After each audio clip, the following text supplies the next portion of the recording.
अस्सलाम वालेकुम। आज का जो नक्शा आपको स्क्रीन पर नज़र आ रहा है मेरी उन बहनों के लिए है जिनके यहाँ औलाद नहीं, जिनके यहाँ बच्चा पैदा नहीं होता। इसको आपने इस्तेमाल कैसे करना है, इसको आपने वज़ू करना है। वज़ू के बाद आपने इसको पाक स्याही से लिख लेना है, जैसे नज़र आ रहा है नक्शा आपको वैसे लिखना है। इसके चार आपने यानी खाने बनाने हैं, 2 4 6 8, ठीक है, 2 4 6 8 इस तरतीब से आपने इसको लिखना है। लिखने के बाद इसको आपने तवीज़ की शक्ल में बंद कर लेना है। बंद करने के बाद ज़ुबान के नीचे रखना है। ज़ुबान के नीचे रखने के बाद यानी वक्त ख़ास में आपने ज़ुबान के नीचे रख लेना है।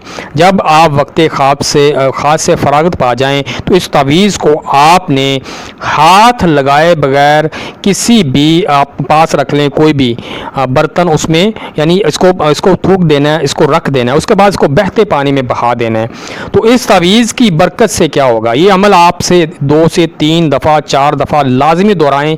इसकी बरकत से क्या, इसकी बरकत से हमल ज़रूर करार पा जाएगा और ये तवीज़ आपको फ़ायदा ज़रूर देगा। वीडियो को लाइक कर दें, नीचे प्यारा सा कमेंट कर दें। चैनल को जिन्होंने अभी तक सब्सक्राइब नहीं किया, चैनल को लाजमी सब्सक्राइब कर दीजिएगा। आज का यह नक्श आपके लिए बहुत ही फ़ायदेमंद साबित होगा। इसी के साथ मैं आप तमाम बहन भाइयों से इजाज़त चाहूँगा।